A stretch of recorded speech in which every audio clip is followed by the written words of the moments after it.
This podcast contains spoilers, so listen at your own risk or call back after you've watched the movie. You know who you call. Leave a message. Maybe they'll call you back. Then again, maybe they won't. We're having ourselves quite a little game of phone tag here. Ring. I usually get this guy's answering machine. I'll call you right back. If you're there, please pick up the phone. I really want to talk to you. I check my fucking messages every day when I come home from work. My answering machine, zero. I got a blinking light. All I have to do is pick up this phone right here, inform the cinema, and your plan's kaput. No, I ain't got no phone. I had to pull, because people calling all the time, and who needs the aggravation, right? Interruptions. Hey man, just sending you a voice note about Flight Risk. My favorite director, Mel Gibson, or well, at least he's a director that we really think highly of. I think I've seen all his movies except I think it's called The Man with No Face. Is that right? Maybe I've seen The Passions of Christ. I don't know. But it's amazing how many people who watch movies that don't know. And I guess if you're casually interested in movies, like you just want to put on a movie and watch it, you wouldn't notice, but are so shocked that when I tell them that, oh yeah, Mel Gibson directed Apocalypse. Really? Mel Gibson directed Hacksaw Ridge. Really? And maybe they seem to know that he done Braveheart. I don't know, because he stars in it. But yeah, against all odds, he normally does fantastic movies when he directs them. And as an actor, I've liked him a lot in his earlier movies. Lethal Weapon, Mad Max. What else has he been in? Even stuff like Braveheart and Ransom and Conspiracy Theory, even the movies from the 90s and Signs as well. I think he always did really good work in those times, and I think in recent years he's pretty much on that Bruce Willis type of, or sometimes Nicolas Cage DVD train where he'll show up, do 10 minutes, pretty much either hammer up or phone it in, and then he's out. Although I did think he was fantastic in Dragged Across Concrete. I think that was a great return to form, but as a director, I don't think he's put a foot wrong as far as I know. With Flight Risk, I was worried. I was cautiously optimistic, but I thought I could mitigate some of the things that might happen with this movie by really coaching myself in terms of what I was going to expect and really keeping my expectations at bay, while at the same time acknowledging that I would be very excited for a Mel Gibson directed movie. Certainly much more excited for a Mel Gibson directed movie than a Mel Gibson acted movie. So I really drilled it into my head somewhere between the lines of, okay, this is a movie set on a plane with probably a very simple but yet entertaining in a cheesy way plot. And there's a different type of cheese as well. There's a cheese that I really like. I think there's a movie called Cellular. What was that? What was that underrated movie with Chris Evans from years ago? Oh, it doesn't work now, my mouse, but you can correct me there. I think it's called Cellular. And that's one of those movies where you got to forgive the dialogue, you've got to forgive the acting, you've got to just forget about all those things, leave your brain at the door, and I don't mean that dismissively, and just enjoy the ride, just enjoy the entertainment, because what you are going to get, and we often talk about this with martial arts movies, you with martial arts movies, you're probably going to get some of the best action sequences of the year, but at the same time, you're going to get some of the most bullshit, worst acting, worst scenes of dialogue, and every everything else in between. You got to accept that and focus and know what type of movie you're in for. And I feel like these dumb action movies like Airplane, no, not Airplane, Plane, some of those Liam Neeson ones. I think was it Saint and Sinners, the one I watched over Christmas. Although that was quite good. It was more like a western, but you know what I'm talking about. You just have to place yourself right and watch this at the right time, or you're gonna have a bad time. You're gonna have to really pick your moment with these movies and be in the mood and know what you're expecting.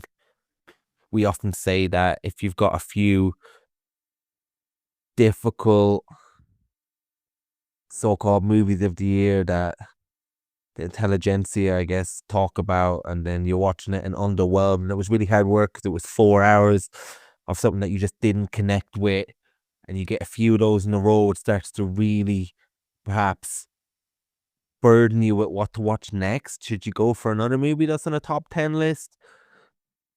Or should you not? And then we often say that, oh, just put on a genre movie, put on a really simple, you know where you are type of movie, and they're probably the ones to go with next when a top 10 of the year movie has failed to work for you. So I knew what I was getting with this movie, or so I thought, because unfortunately it's so much worse than that. I feel like this movie is almost maybe belongs more with a Sharknado level of cheesiness, maybe, rather than something like Cellular or those type of movies. I mean, I loved Ambulance by Michael Bay recently. I think that is brilliant, and as you say, like I mentioned that a lot, but I do think it's one of the best action movies, uh, perhaps of all time, within that genre, and I'll stand by that. But this is it was hard. It's got a big problem from the start, and a massive problem from the start, and that is Topher Grace, last seen probably in Spider-Man 3, as far as my cultural touchstones of that guy after the 70s show. And I can't remember now, but he didn't work for me as Venom, and I've never really remember him working for me in any movie. This is a great example of appreciating guys that play this type of character, that you don't necessarily want to see this type of character in a movie, but you really appreciate the guys who do these type of characters well when you see it done so badly by Topher Grace. You really appreciate your Jesse Eisenbergs. You really appreciate your Michael Cera's. Or even, my partner made a great point. She said that the guy from The Boys, Dennis Quaid's son, Jack Quaid, would have been a good choice, and I can definitely see him doing a good job in this type of movie. And maybe if it was a more serious movie, somebody like Jake Gyllenhaal being that type of desperate figure, maybe would do a good job as well. But he would have been so out of place in this movie. Well, let's just talk about the movie that it is. It probably something like Jack Quaid would have done brilliant. Well, instead we're left with Topher Grace that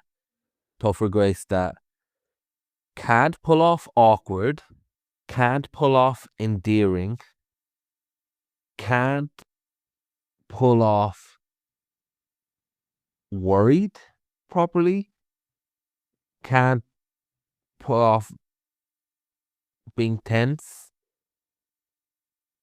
can't pull off the dialogue, although the dialogue is really bad, but I know more talented actors could. And he is pivotal in this movie. If you've got three characters for basically the whole time in a plane, you need them to be better than this. Michelle Dockery, who I know from Downton Abbey, she's in the show Godless. She does a very good job in. I know she's a good actress at the very least, and so when I see her in this movie where she does a very capable job, she's fine. Like if the movie was better than what it was, she would have perfectly fit that part. If you know what I mean. But as it stands, she's fine. She's got the same bad dialogue problems as everyone else. She's got the same script problems as everybody else. But she's fine. She's not on Topher Grace's level of absolute waste of fucking screen time. And Mark Wahlberg, who's an actor that I really like when he's being Mark Wahlberg, or really like in certain things, when he's being himself, almost. I liked him in Boogie Nights, The Departed, and movies like that where he's very much just been Mark Wahlberg. I can buy it. When he has to do something else, like I think he's a school teacher in The Happening. I think he's meant to be some genius in Mile 22 or whatever it's called. Whenever he has to do something different, I just think the fact that he is more Mark Wahlberg on screen than an actor becomes abundantly clear. In this, and because of the movie it is, I actually enjoyed his performance just for the pure over the top level of goofball cheesiness. If I'm going to watch a cheesy movie that's really over the top, really ridiculous, I can handle Mark Wahlberg being like he is in this movie. I thought, in terms of how bad he is as an actor, when he strays away from Mark Wahlberg, I feel like this might be the best he's ever been. I believed his eyes as that psycho. I believed his menacingness, but and I was talking to my other buddy who saw this movie, and he made a very good point. He said there's no evidence really that Mel Gibson directed this movie. And I think that is probably the biggest tragedy of it all. But I feel like there's plenty evidence that Mel Gibson's type of childish, obnoxious potty humor is on display here. I think that if anything, his stamp is on the movie in that way. But I think the most egregious thing that's wrong with the script is that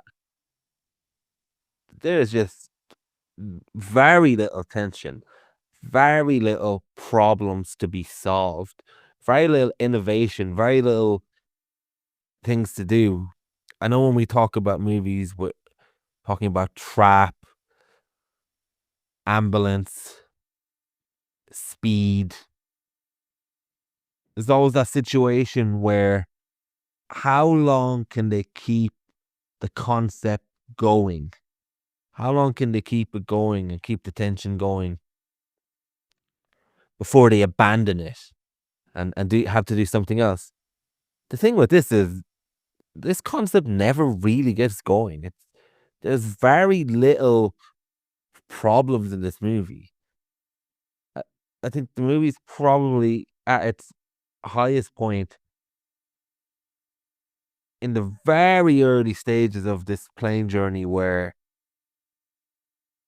Mark Wahlberg is pretending to be someone else, and that whole reveal of, oh, he's not that person, and what are we going to do?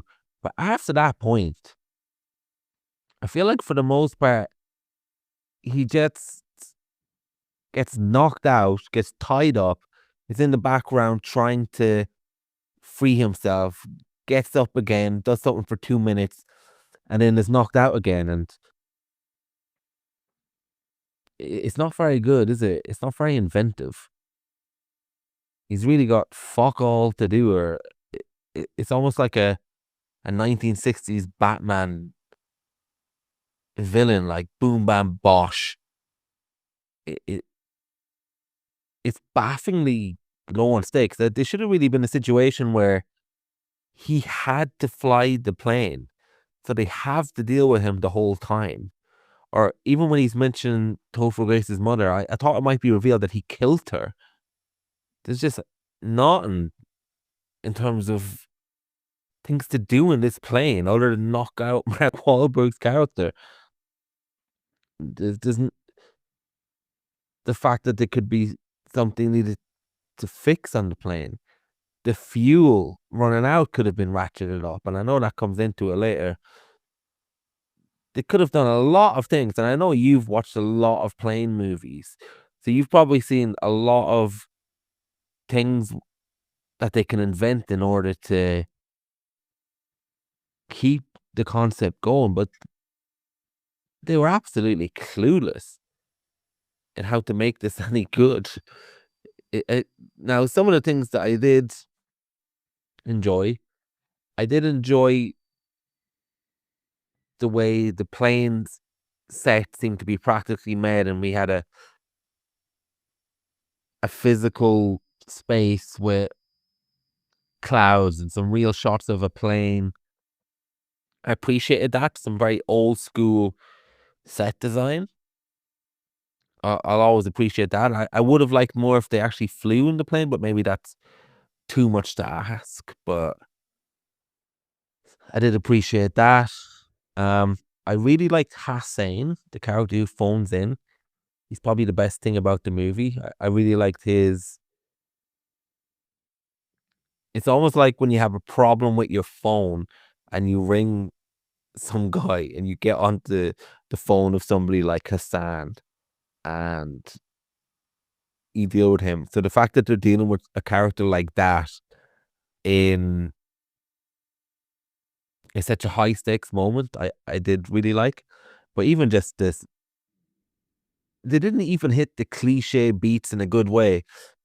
Like there's some gangster named Moretti, the most fucking pull out of my ass gangster name that you can come up with.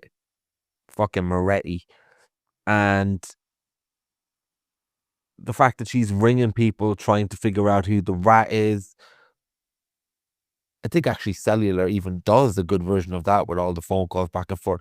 There's just no bit of cleverness to this movie at all. And it doesn't follow generic genre beats that I would enjoy even correctly.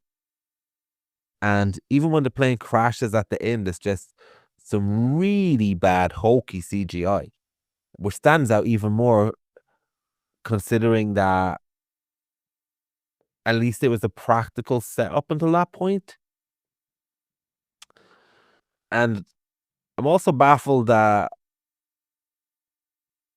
this script was I think it's one of the most exciting scripts or something that hadn't been greenlit or something. And it's just not onto this script in the end. Just really not onto it. And yeah, it is a disappointment, and I don't know if this is where Mel's at now. I mean, I feel like he was in a much worse place in terms of the public eye when he did Hacksaw Ridge and pulled out an amazing movie. And I don't think he's done anything scandalous in between Hacksaw Ridge and Flight Risk, but this feels like a movie of somebody way more pushed out into DVD land. Except he did get a cinema release to it, and it's just a shame that it's not even decent, because we could do a few good versions of these movies to get a cinema release. What is crazy is that Flight Risk did make it to #1 at the box office, and I'd love to know if a lot of that is at the strength of Mel Gibson's directorial name, or just the fact that people want to watch a different type of movie in the cinema now. People want to go to the cinema to watch these type of movies. Hey man, still on holiday in Madrid here. Uncharacteristically wet weather, unfortunately. I'm home alone at the in-laws today because I'm actually working a little bit from Madrid, and they're all out at the museum. So I've been catching up on some movies while I've been here. Saw Flight Risk the other night and listened to your voice note. I think you sent that, let me see, you sent that about a month ago, just over a month ago, that voice note. So I'm not sure how fresh in your mind this movie is at this point, but yeah, there isn't really a whole lot to retain. I can probably refresh your memory anyway with my response. So yeah, I agree with most of what you say, although there's one massive disagreement that I have with you, but we'll get to that. But yeah, I think we both feel quite similarly about Mel Gibson's acting career, probably his well, I'm sorry, I meant his directing career, but probably his acting career as well. He was a charisma machine. Things like the Lethal Weapon movies, Mad Max, obviously, and then just like kind of random sort of medium quality movies that he tended to do back in the day. You know, your Ransoms, your Paybacks, that kind of stuff. He was always a great screen presence. And yeah, in more recent years, he's certainly fallen off. As you said, he's fallen into that John Cusack, Bruce Willis, direct-to-DVD dungeon. And I guess when you're doing all these movies, you know, 10 movies a year made in Bulgaria for like fuck all money, where like 3/4 of the budget is you showing up for 2 days, and then you just kind of, I don't know, like an awful script, awful thing. Like I get it. Like I can see why you kind of phone it in a bit. I haven't seen much of that stuff, but what I have seen, he's not completely making a mockery of the production, but yeah, we're not getting prime Gibson anymore. But you know, that'll happen. He's obviously had his career massively affected by his private life, but even if that hadn't happened and he was just kind of like at this age of his life, you know, you wouldn't be surprised to see him kind of wallowing in these kind of movies, giving these kind of performances anyway. It's kind of just the norm, I think, for most actors, that they start to, like, they cease to do their best work over time. But yeah, from a directing perspective, he's always kind of held it down.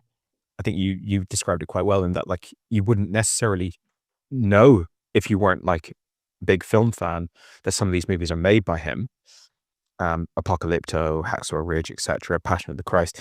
I think what's interesting to me, kind of on that same subject, is his selection of projects, like what he chooses to work on, has got to be one of the best in, like, of any director. Because you've got, most directors are kind of like just do the same thing over and over again, right? And not just bad directors, like even great directors, like doing the sort of more or less the same thing kind of every time. And either they continue to be able to do that thing over and over again well, or they get worse and worse at it. And, you're just kind of seeing like a pale imitation of like the great stuff that they used to do, but it's still more or less the same sort of genre, or the same type of film. And with every film, really, he's done something radically different. Like you, I haven't seen The Man Without a Face, I think it's called, which I think I'll probably watch that soon, just so I've kind of watched every Gibson directed movie. But then after, like, that seems to be quite a small scale movie. I guess that's because he was a debut director. They're not going to like give him the biggest movie in the world. But then after that is Braveheart, if I'm remembering correctly, which is a huge departure from that, and is a very ambitious project for someone who's not really cut their teeth as a director. And he absolutely smashed that. I mean, I love that movie. I think it's brilliant. I think no one could have done it better. If you think about these movies like Braveheart, like Titanic, like RRR, so historical action epic movies, Braveheart stands amongst them as one of the best for me. And it's kind of missing nothing. It's not like, oh, it's a good movie, but imagine if they'd got like Spielberg in to make it or something. Like, it's really missing nothing from a directing perspective. Passion of the Christ, hard movie to really enjoy, but brilliantly made. I mean, I think it was the most successful film of all time when it was released in terms of the budget to gross ratio. Obviously, a lot of that has to do with the fact that there's, a lot of Christians that went to see it for religious reasons. But even if you take that away from it, like, it's a huge departure from Braveheart, and it's a very unique movie. And it's just very well done. Then Apocalypto, huge departure again. This is like an action chase movie, all in the Mayan language, or a Mayan language anyway. And it shouldn't work. You just don't think that Mr. Shiny A-list Hollywood star is going to be the one who's going to be able to deliver this movie perfectly, and he just absolutely nails it. A masterpiece. Hacksaw Ridge, I think it's not my favorite Gibson movie, not close to my favorite Gibson movie, but it's still a very, very good movie. And when I heard it was coming out, I was like, geez, what's this going to be? It's like conscientious objector Vietnam War movie, like Oscar-y. Like, it just, there's a lot of red flags, and no, it's just brilliant. It's just a really, really good movie. And all these movies are so different from each other that kind of, when I saw this one, I was like, oh God, Wahlberg. I'm really hot and cold on Wahlberg. Like, you mentioned some of his great stuff, like The Departed and Boogie Nights stuff, and he's put out a lot of good work in his career. I have to give him his dues, but like it's like every time I see him do something good, where I'm like, yeah, man, Wahlberg's brilliant. The next time I see him, I'm like, Jesus Christ, this is unwatchable. Not the movie, but him specifically. So he doesn't inspire much confidence, and he makes a lot of schlock. And I thought, okay, so it's a schlock fest starring Wahlberg, but it's directed by Mel Gibson. Like, has he still got it? Is he going to pull it out again? As I said, the fact that it's not like any of his other movies is not necessarily a bad thing, because that's just how he rolls. And I'm obviously in his corner. I'm hoping that he's quietly one of the best directors of the last 20, 30 years. I say last 30 years. And I say quietly because I think you could look at 50 lists of the best directors of the past 30 years and you wouldn't find him on a single one of them. And he deserves to be in there. Like, there's very few directors over the past 30 years who have the back catalogue he has, and the consistency as a director, and just the skill. Like, it's not flukes. These are radically different movies that he's nailing every time. So, I was really hoping that he'd pull it off on this one. And yeah, it seems that I don't know what happened here, whether he's just lost his touch, whether, like more or less all directors, he's eventually reached the point where he's not a good director anymore. Or whether there's something else broken within him. As you said, he was, completely on the axe when he made Hacksaw Ridge, and that you just can't see that in the movie at all. It's so confidently made and it's so controlled. But I suppose, I don't know if this is the case, but being that his career for the past 10 years has been like working in schlock day in, day out, maybe he's more just become interested in that business. As you said, this went to number 1 in the box office. Movies like this come out all the time and go to number 1 in the box office and make a massive return on investment when you consider how little the budget of something like Flight Risk is. Maybe after, a decade or so of working in movies like this and seeing how you can turn like $7 million into $80 million gross or whatever, that, it's the ratio. Maybe he was like, I'm going to do that. And I'm going to be that guy now that like makes shitloads of money, like makes huge profits on modest little things. But even if that was the motivation behind this, you'd think that someone who's just clearly exhibited such a mastery and clearly such a love for storytelling and cinema, filmmaking, that he would just almost not be able to stop himself from making a really good movie. But no, this is not a good movie. This is a pretty bad movie. It's not the worst, obviously. There's worse films out there. There's certainly worse Mel Gibson acting movies of the past decade. So we're not really in that direct to video Sharknado realm here, but it's just a very flat, lifeless film. I agree with you that you've got to watch these films on their own terms. There's no point watching schlock not wanting schlock. Like, there is just absolutely no point, unless you're like a professional film critic where you have to watch every film or something. If you're just like us and you're just watching movies to watch movies to have fun with them, then just don't even bother watching schlock unless you have an appetite for it. And both of us have a massive appetite for schlock. We love it. We've watched a lot of great schlock movies over the past year. Like, I really liked Single White Female. You were less hot on that, but like Flashpoint was a great time. And as you said, I've watched a lot of plane based movies. Like during the pandemic, myself and a bunch of my friends, we had a little tradition where once a week we'd all get together digitally through Discord and whatnot, and we'd watch a plane based action movie.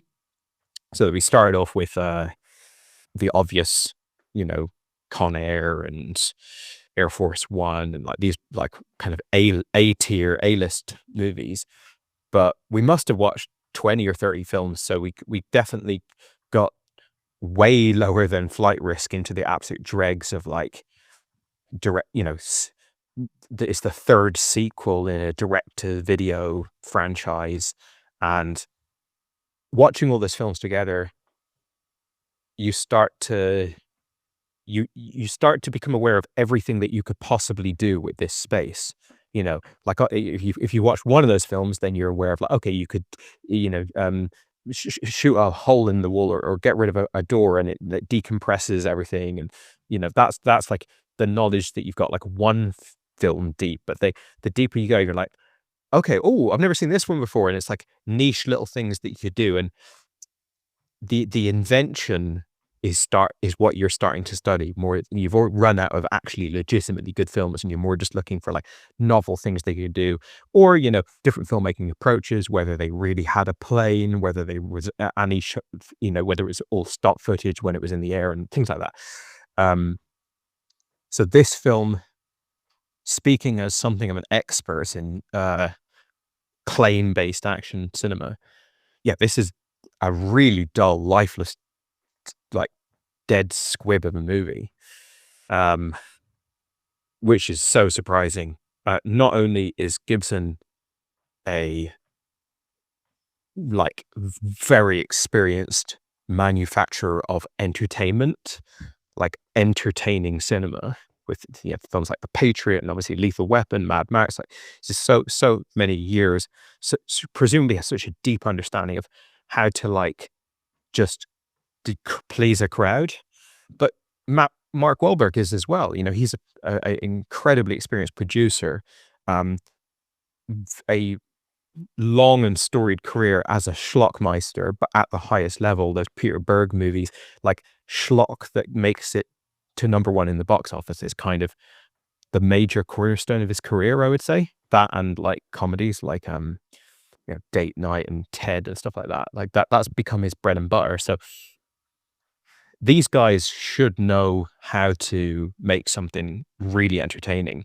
And I think even going into this film wanting exactly what this film should be, it's a massive disappointment. Now, we will get some disagreements here when it comes to the supporting cast of this film.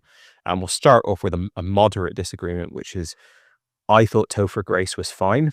You said the last time you'd seen him was, or last time you remember seeing him was Spider-Man 3. He was quite good in Black Klansman, if you remember that. Now, I've never thought of him as a great actor. I don't think anyone's ever thought of Topher Grace as a great actor. But I've also always found him to be fine in films, in the Ocean's 11 films and stuff like that. I think he's just like, he's kind of a bit like, what's that guy called? Is it Jay Baruchel? The like skinny guy? That's weird, Paul. I can't even think of his name properly. I don't know why I'm like choosing him as my reference point, but you know what I mean? Like those people who are like, they're never gonna give you much, but you just want like a sort of nerdy white guy in your movie. Like they're perfectly fine. You said that, oh, imagine this movie with like Jake Gyllenhaal or someone in that. I'm like, yeah, absolutely. You could definitely cast someone better than Topher in this movie. Absolutely. But he seemed to really grate on you, if I'm interpreting correctly. And he didn't grate on me. The movie opens with him sort of speaking to himself in a hotel. And I was like, this is camp. This isn't very good. This is a bit shit. But I didn't think it was awful. I think I would say Topher Grace in this movie is nothing special. I would be, lightly negative in my appraisal of him, but I just think it's a really bad movie, a really bad script, and I don't know if there's that much potential there to elevate it. You were quite complimentary of Michelle Dockery, and I think she's exactly the same as Topher to me in terms of what she's bringing to the film, which is just like nothing.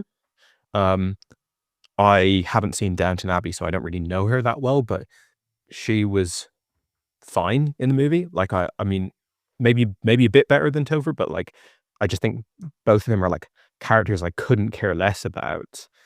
So yeah, just I don't think that there's much opportunity here to capitalize on in most of these roles within this film. We do disagree on Hassan. I think the voice acting, because there's Hassan the voice actor, and then there's Hassan at the end, which is so clearly a different actor. They don't even bother trying like do some ADR to make it seem like it's the same actor. But the voice actor Hassan, who's like one of the major characters in the movie, honestly, that might be the worst performance I've ever seen in a movie. Like that was terribly bad in my eyes. Like Jesus, it felt like they had got me to do it or something. Like it felt like someone with zero acting experience, maybe never seen a movie before, like reading the script, like literally reading the script as they're going. That's what it felt like to me. If Marlon Brando, like he could never be arsed to like learn his lines, so that he'd always have to be like literally reading the script as he's acting out. But obviously he was a great actor and he made it work. This felt like this guy was just like completely miscast. It's not remotely his personality. It's tonally fucking way off in terms of like his chipper, everything that he's got going on. Like it was, I was flabbergasted by that addition to the movie. It almost felt like you know, in Her, where they had I think it was Samantha Morton played the AI robot, and then after the film was made and completely finished, they were like, no, let's get a bigger name in. They got Scarlett Johansson to like re-record the entire thing. It felt like this performance was like inserted after the fact, and like even as much as Gibson's maybe sleeping at the wheel on a filmmaking level on this, that like surely he didn't approve this. But yeah, I don't know how we differed so much on that character, but God, that was the low point of the movie for me. Now Wahlberg, on the other hand, I do agree with you that like he's best at like a very narrow skill set, and like when he tries something more, it's got incredibly limited range. I actually didn't feel like he stepped outside of his range in this. He played sort of two characters, the real version of him and then the sort of good old boy pretend version of him that's like the pilot persona that we get at the beginning of the movie. I think he did well with both of them.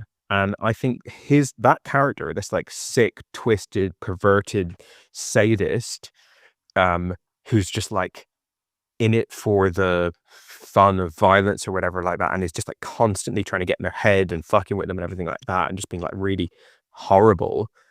I thought that was a really good character and a really good portrayal that's begging for a good movie, and it's just not in a good movie. Everything that they do with that character is terrible. As you said, the movie has no tension. He has got the upper hand in this movie for about 35 seconds 3 times in the movie. The whole rest of the movie, he's just tied up. He's completely zeroed out as a threat. And if you think about something like, you know, John Malkovich in Con Air or Gary Oldman in Air Force One, you want your baddie to be in the position of power most of the film. You want your heroes to be like fighting against the odds instead of just sitting in a plane on autopilot while the baddie's tied up in the background.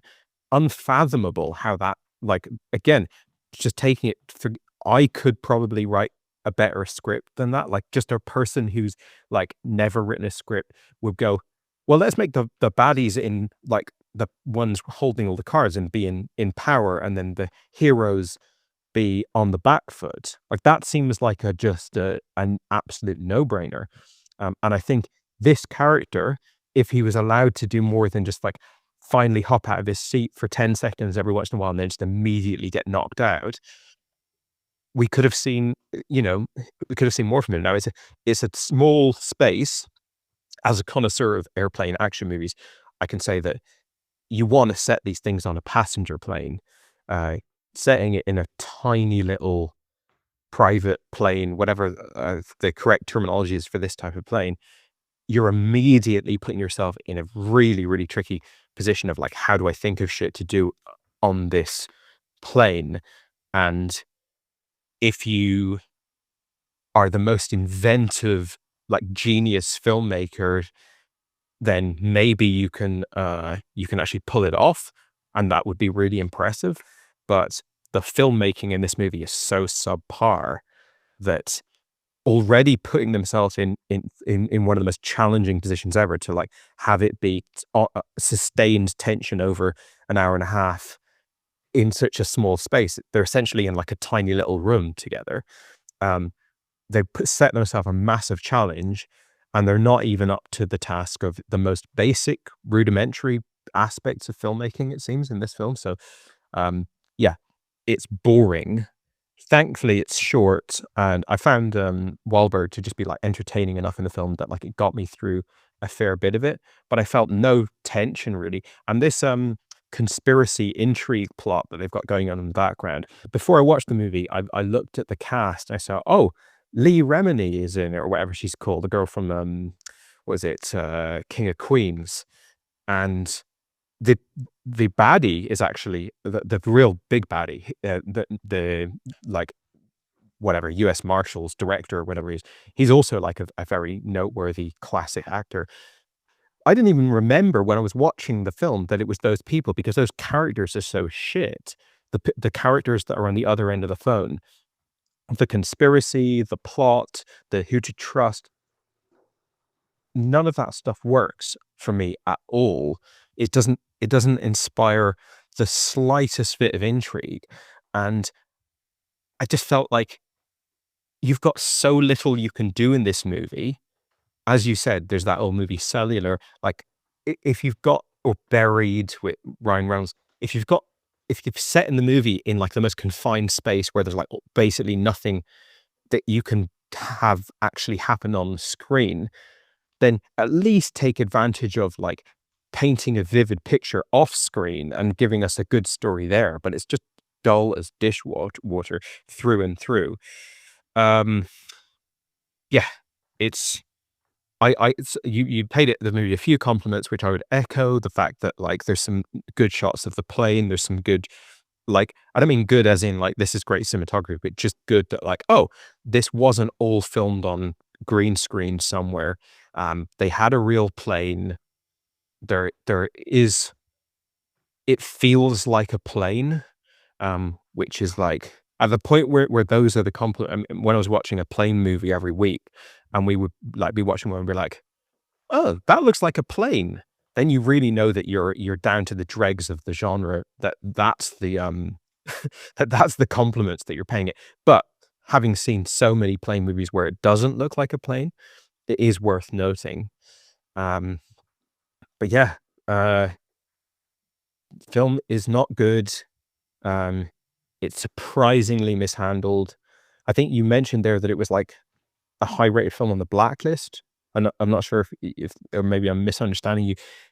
I'll tell you what, every time I watch a movie and I go on IMDb trivia and it says this was one of the most highest voted movies on the blacklist for 3 years in a row or whatever, it's always a bad movie.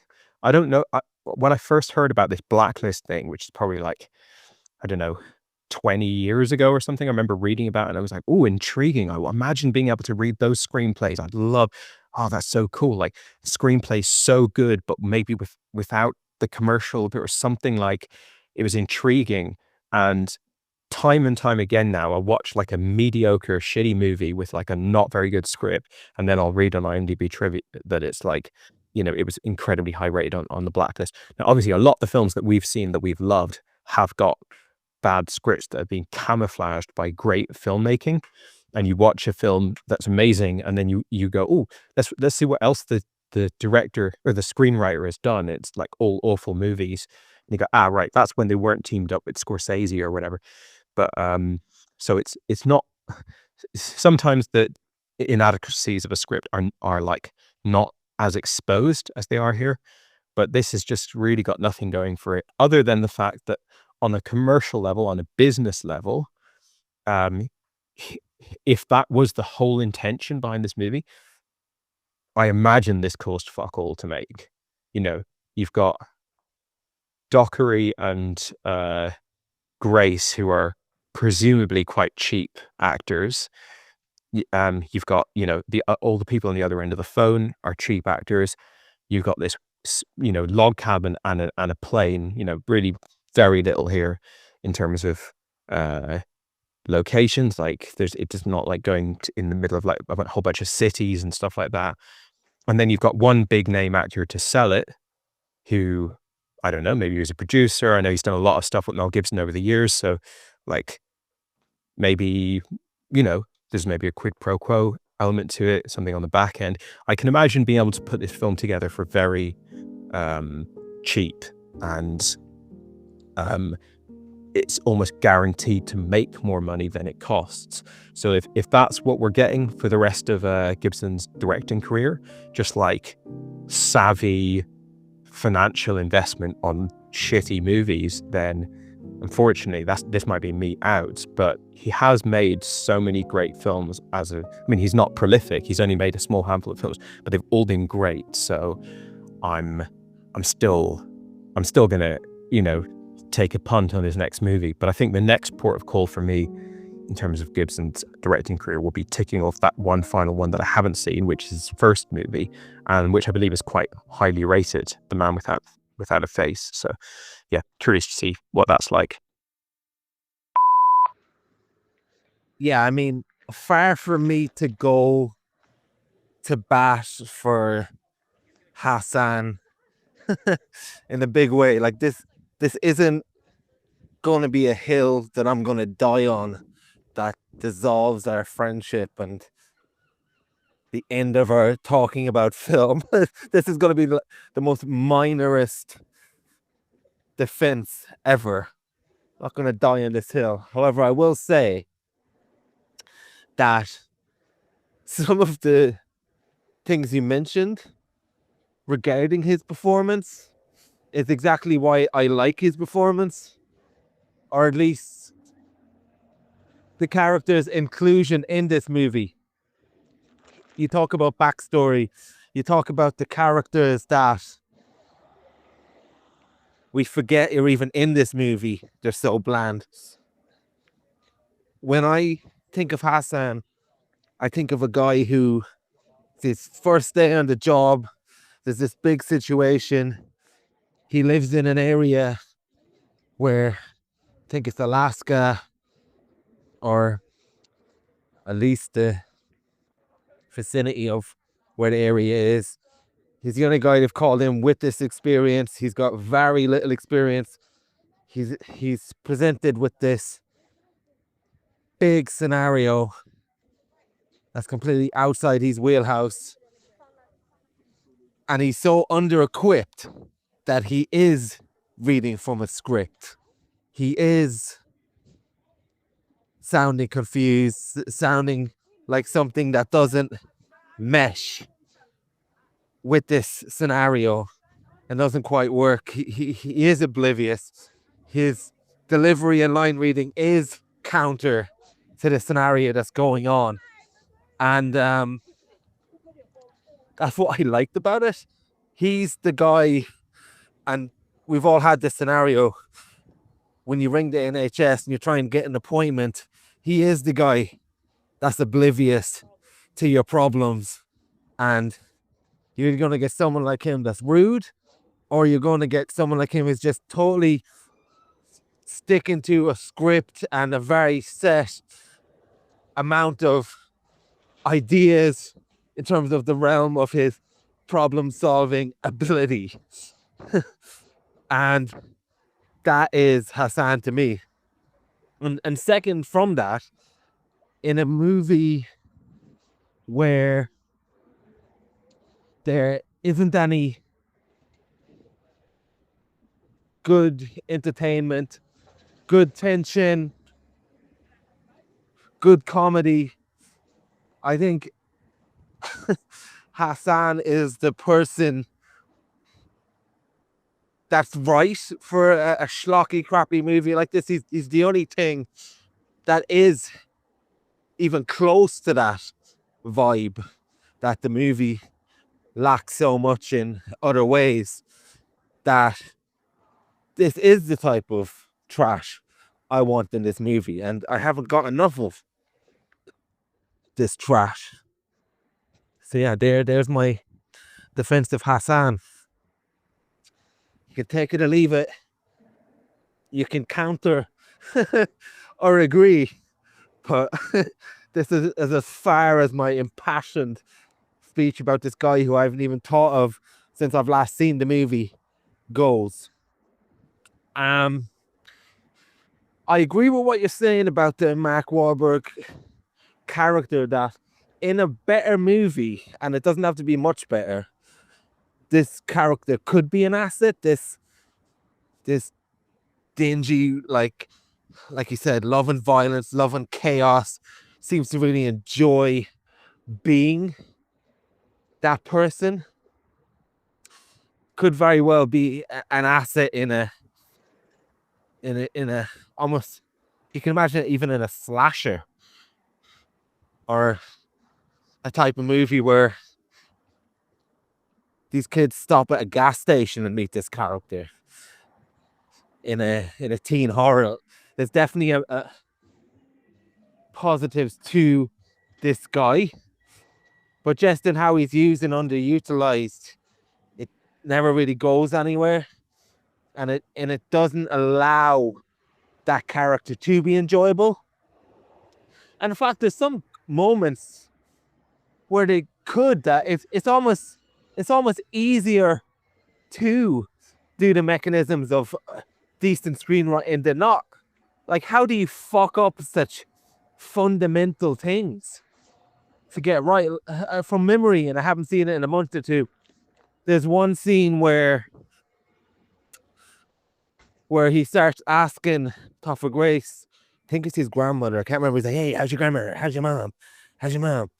And I'm thinking, oh shit, it's going to find out that he went to that house, he has her hostage, he's already done his homework, he's planned this, and now Topher Grace has got to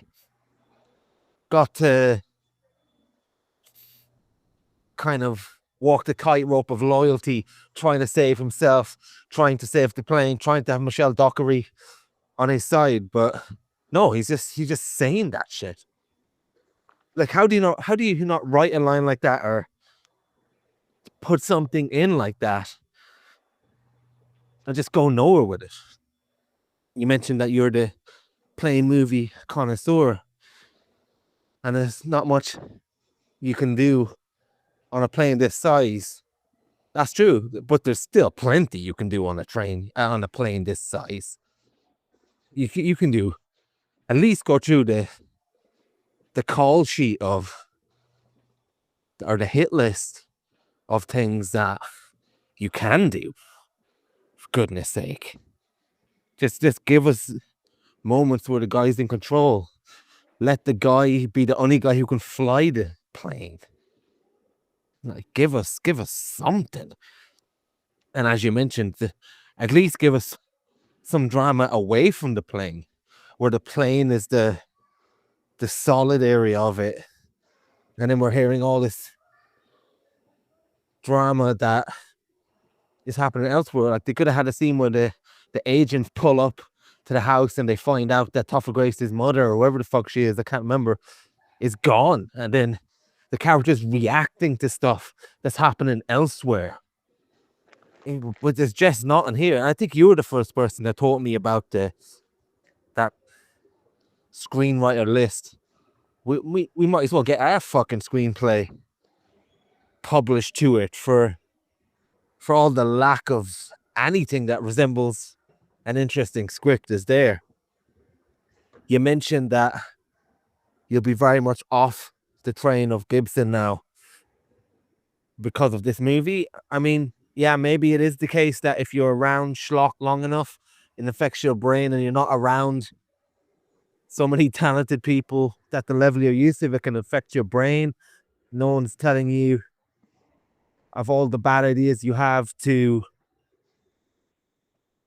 stop that and get rid of them. There's no restraint, but I don't know, there's just nothing here to this movie, but it's kind of put me in a better place, if anything, for the next Mel Gibson movie, because I'll have no expectation. Mind you, I didn't have much expectation for this, but now it's come to fruition how bad this movie is, and relatively speaking, because like you said, there's depths, there's lower depths to go. But yeah, it is surprising just how lack of any tenseness or suspense, should I say, given what Gibson has offered previously. Yeah, I think the thing for me that's the main sort of point of curiosity is, did Gibson fail here, or did he achieve exactly what he set out to achieve? Every time we've seen a Gibson movie, directed by him anyway, the goal was clearly to make a brilliant film. There's no way you make any of his films that he's directed without wanting to make an excellent film. And if that was the goal here, then it's a surprising failure to fumble that this dramatically, given your track record, is surprising. But we don't know if that was the goal. We know that he's been wallowing in the schlockosphere for a long time now, that day in, day out, he's a part of projects that are not designed to be brilliant films, but are designed to turn a profit. More than a Paul Thomas Anderson movie, they're designed to turn a profit. I mean, their profit is the king of everything. So every single decision, every single prop, every location, like from the very early thinking about the story level to every single day of shooting. It's all about ROI. And if that's become an interesting sort of engine to him, which, I mean, I find it interesting. I've always been quite enamored by the schlockosphere for going back, decades, Roger Corman or whoever it was, Hammer horror. Like I think there's something really fascinating about that pipeline of, okay, first we come up with the poster, then we come up with the script, then we come up, like it's just sort of top down, think about what kind of budget can we have? How can we shave down the budget, but like make sure that we can make our money back? What territories can we sell it in? All that. Like he might have spent so long in that world that he now goes, well, these guys are making all that money doing that. I want to do that. I'm being rejected by Hollywood. I've been rejected by the Oscars, and like I know he got nominated last time he made a movie, but he is very much on the outs, it seems, from certain spaces. So maybe he's like, well, in this space, which I've been, spending the past 10, 15 years in, none of that matters, my personal history. So I can, all that matters is the numbers. That's literally the only thing that people care about. So maybe if this project was designed with zero interest in making a brilliant film and purely interest in like, how can we turn $1 into $7? Then, I mean, it has been wholly successful in that regard. And if that is what the goal was here, then I don't see any reason for him to stop. He's probably going to become prolific. The people who make these kind of movies, they direct quite a few movies every year. So, maybe this is the first of many schlocky Gibson movies we get. And, as much as this one was bad, maybe some of them will be good. So that's interesting. And I mean, that's the only hope I have really at this point. You said that like, it's hard to do stuff. I said that it's hard to do stuff with a plane that size. And you said, well, there is stuff you can do. And absolutely, of course, there's stuff, as you said, you can run through the hit list. You can, make the fuel running out be more dramatic or draw that out or do different things with it.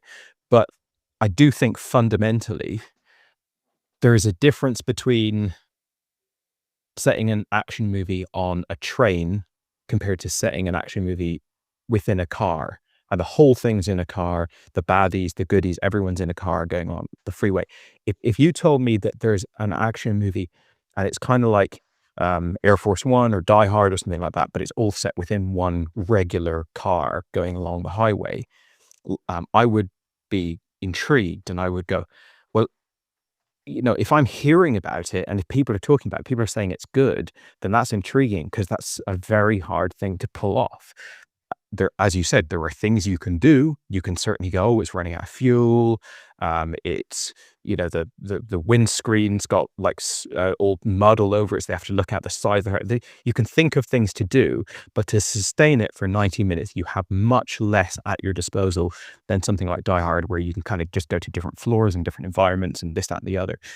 And so I think this film has very little up its sleeve. It is a very bad film, but they already put themselves on the back foot by the type of plane they set it in, just compared to other plane action movies. There's just less that you can do there, and you can't have Dockery like sneaking around through loads of different corridors and the hull and here and there, like Harrison Ford in Air Force One. Her and Mark Wahlberg are just a meter away from each other for the entire movie. So it is more challenging in that regard. I agree on that observation about Topher Grace's mother. It's bizarre. It's like, was something cut from the script?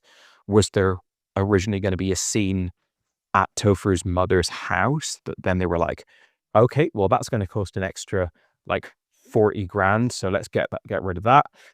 Like it's bizarre that it's how much it's brought up and then there's no reveal. The shoe doesn't drop. It's not like his phone rings and it's his mother saying, "Oh, I'm kidnapped," or whatever. Like, it's just nothing. It's a nothingy thing. And it's like, this film has absolutely nothing for you ever. Nothing happens and nothing comes of anything. And then I suppose the last thing to talk about is what we'll probably spend the next like 5 hours of podcasting arguing about is Hassan. I'm speaking from a position of having just seen the movie in the last 48 hours. You've seen it much longer ago. So there may be some misremembering, but he is supposed to be uber competent, uber charismatic. Like, he's supposed to be like George Clooney, like the absolute most badass, suave, charming, sexy, pro at his job. The way he delivers, like the information he delivers is like just to the point, perfect. It doesn't feel like he's like, "Oh shit, what do I do?" Like, "Oh, here's a script. Someone's passed me a Post-it note. Push that button." It's like he is a very, very competent and experienced pilot, and he's also seems to be positioned as sort of like a hostage negotiator type person who's like a pro at speaking to people in high stress situations. Like, as soon as they jump on the line, the first thing he does is he starts cracking jokes and like asking her out for a date and like sort of winning her over. It's that kind of like thing you see like with doctors where they're like talking to a kid in a movie or something like that. And they get the kid like laughing and stuff like that before they, handle the situation. And I feel like on a script level, just on the page, it is written for someone who has just like endless charisma like George Clooney, and someone who just can say these lines in a naturalistic way that it just rolls off their tongue, rather than feeling like they're saying things that are just, it's like oil and water to their actual real personality as like the actor or the real person or whatever. I felt like it was incredibly bad casting, incredibly bad acting. And I get what you're saying, that like, if I had interpreted it that way, then I can see there's some kernel there that worked for you. That's absolutely not my read of it. Of course, it's subjective, and like, I'm not trying to invalidate your response to it. But for me, when I was watching the movie, I was like, Jesus Christ, like this person didn't even need to be on screen. Like, you surely can afford to get someone to record in a studio in like LA for 2 hours. They could just got like any famous actor, literally any famous actor, get 2 hours of their time, or any famous actor willing to work with Mel Gibson. So get Vince Vaughn in or something, like anyone who's a famous actor, to give them half a day or less, like 2 hours, 1 hour to record that entire part, and it would have been more successful for me.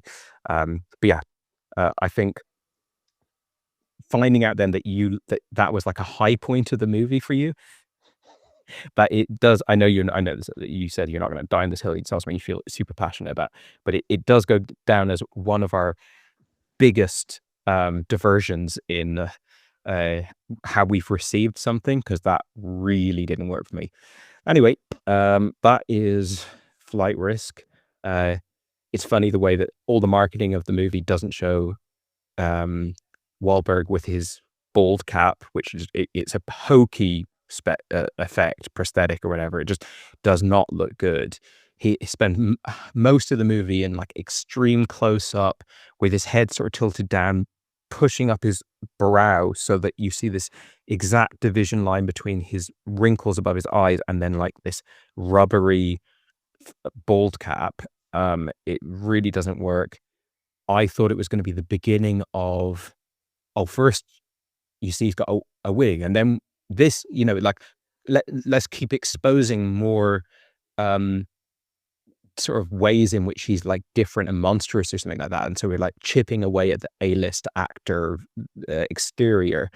Not to say that the film had to do that, but I thought maybe that would be what they would do. but it's just something that is a reveal that happens within the first sort of 15 minutes of the movie, and then is like, I'm not quite sure why they did it. Although, like I said, I am a fan of the character and the portrayal, and I think the uglifying of him would have been better if they'd done like a few other things, maybe, but just the bald cap alone, I guess, which looks shit. It doesn't even look like forgetting about like it looking like real skin, even just the way the hair goes around it, it doesn't look good. But it sort of the amount of hair he has with the bald cap all kind of mixed together to make this guy that looks obviously different to how you're used to seeing Wahlberg. So it all kind of works for me, except for the actual stuff that happens in the movie regarding that character is terrible. So it's like Hannibal Lecter's a great character. You put Hannibal Lecter in a movie where all of the events involving him are shit, and then you know that Hannibal Lecter can't save the movie. In fact, they've kind of done that with Hannibal, although I haven't seen that for a long time, so maybe I shouldn't speak on that too much with too much authority, because I haven't seen it since it came out. But my memory of that is like, you couldn't care less about Hannibal and what he's up to in that movie, whereas in Silence of the Lambs he's just so magnetic. So this feels like good character in a bad movie to me. But it's interesting that all the marketing, they just do like extreme close-up of his face to make it seem like he's the hero of the movie. It's just Mark Wahlberg looking heroic, and it says flight risk. Interesting. I wonder if there's other examples of that where like someone is literally not at all the hero of the movie, and they're like either barely in it or they're the antagonist. I mean, I guess the most extreme case would be if they're the antagonist. Michelle Dockery is not anywhere to be found in the marketing, or at least in the posters for this movie.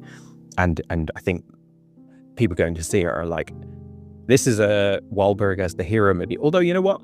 That's actually kind of cool. I'm thinking of another plane movie, Executive Decision, where you go to see it thinking, this is the new Steven Seagal as a hero movie. And then that's not exactly what you get. So maybe actually, if I hadn't known what was going to happen in the movie a little bit, I knew he was going to be the villain. But if I didn't know that, that could have actually been a cool switcheroo from the marketing. So anyway, I guess I missed out on the one good thing that this film potentially had to offer. But yeah, not a fan of Flight Risk. And I think time to go back to the first one, Man with That Face, see how that fares. You're right. It has been a while since I've seen it, so I could be remembering. But I do remember thinking that he is Hassan, that is playing, like almost pretending to be more slicker than he is, because there's a few lines where I'm thinking maybe he doesn't have that all together at all.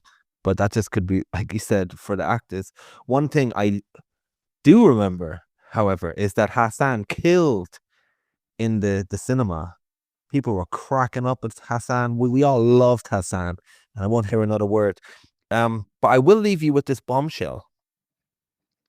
We thought it would be the Hassan disagreement.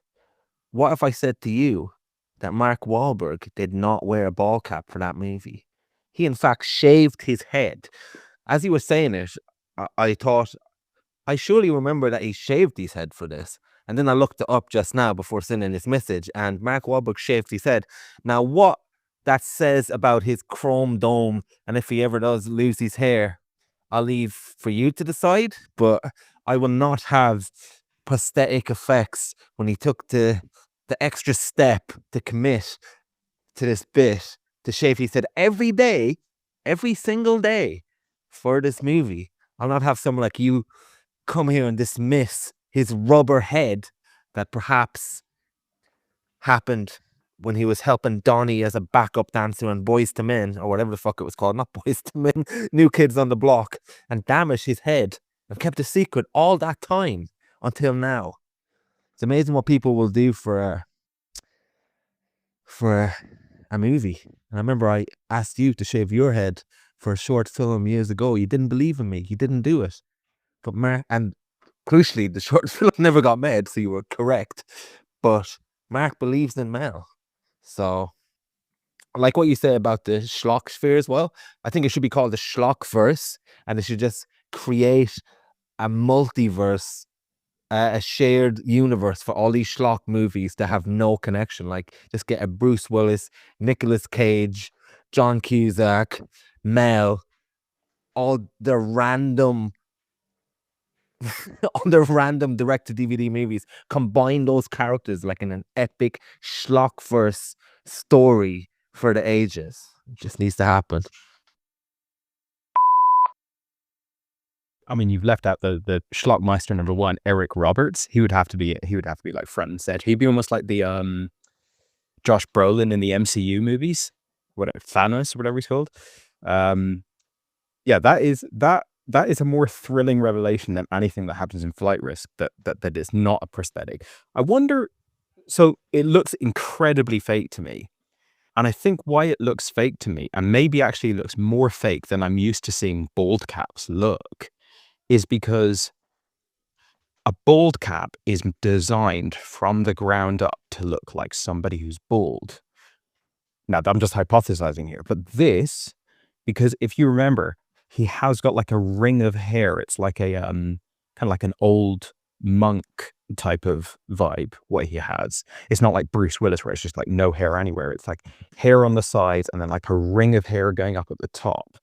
And maybe trying to achieve that by shaving and trying to achieve the balding look is something that's actually harder to pull off than just like, let's just do it all from the ground up.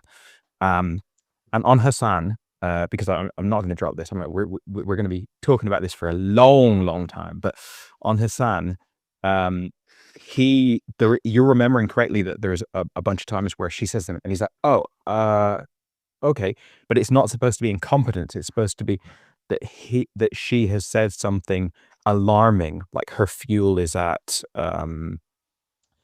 25 or whatever, and he's like, oh fuck, that is a terrible, like what she's just said is really bad news, but I've got to make it like sort of like sugarcoat it a bit. But yeah, I don't know. It's funny that you said like you saw it in the cinema, Hassan killed. Yeah, I could. The fact that this movie has done well commercially, was #1 in the box office, you said, it's exactly the type of movie that I expect would be a crowd pleaser. I mean, obviously there's movies like Jurassic Park and stuff that I would expect would be more of a crowd pleaser, but this is a movie for people who just like going to the cinema, watching a thrilling movie, like, you know, like Plane, like the Jason Statham movies, whatever. I mean, they don't even have to be like action movies, but just like, Hassan is, again, going back to this question of like, what was the goal here with the movie? Because if the goal was just like stupid, dumb, profitable movie that sucks for like people who are fans of Braveheart, Apocalypto, Hacksaw Ridge, Passion of the Christ, like that, that's just, it's not got that like really well crafted, like timeless, brilliant filmmaking, but it's just like, we're going to get people laughing. We're going to get people, oh, is he going to get away? Like that kind of, just the basic film crowd reaction type stuff. Then on that level, Hassan is a welcome ingredient. Like I think Michael Bay is a talented filmmaker, but the Transformers movies are terrible. I think they're god-awful movies, but they were enormously successful. And every character in those movies, whether it's John Turturro or Francis McDormand or any of these people that he's brought in, and they are playing like an FBI agent or whatever it might be, those characters from an acting level and a script level, everything are terrible, like gratingly awful. But when I've gone to see those movies in the cinema, people are shrieking with laughter. They are absolutely loving those characters. So I guess Hassan goes into that pantheon, and Mel, a smarter man than you or I, is probably understands the power and the potential of Hassan. Well, although you're a Hassan apologist, so I'll just talk about myself here. There's some quality to Hassan that I just can't see. I can't understand. It's lost on me, but that is that was evidently there when you went to see this film in the cinema. It's interesting that you've seen this film in like its kind of like the best case you could possibly like it, when you maybe got a little bit of a vicarious bump out of like all the other people in the audience who are like enjoying it. Whereas I've seen it just on my own on the small screen. So, but neither of us have had a good time with it. And yeah, this schlock verse. It's funny because you could certainly make the case that all these movies do take place in the same universe. At least the ones that are set in present day. You know, if you watch like a whole bunch of those type Liam Neeson type movies or whatever, where it's just like it's a man, he doesn't want any trouble, he don't want to get involved, but if you push him too far, he's got a past where he used to be a Navy SEAL or something, and now he's just trying to be a quiet little life as a mechanic or whatever. Like those movies, they all look the same because they don't have any specific aesthetic to them. They're just like, you know, shoot the movie and just make it look as much like a bigger budget movie than it is as possible. And they all have the same screenwriting style. Like they fluidly melt into one another. So trying to impose a expanded universe upon them would be the easiest thing ever. Like you could do a little bit of editing, just a few little tweaks, and you could certainly make it. If people are saying that all the Tarantino movies are in the same universe, or like, you know, the amount of theories that you hear of like, you know, yeah, but this person in this scene, they says, how's your brother doing? Well, that must be this other person, like, or The Rock and James Bond are in the same universe, right? At the point where that seems credible to people, I think this it would be very, very easy to turn about 90 schlock movies into one big continuity. But anyway, I don't think we're going to expend much energy on actually doing that, but it's an interesting thought. Your mailbox is full. Please delete new or stored messages which you no longer need so that new messages may be received.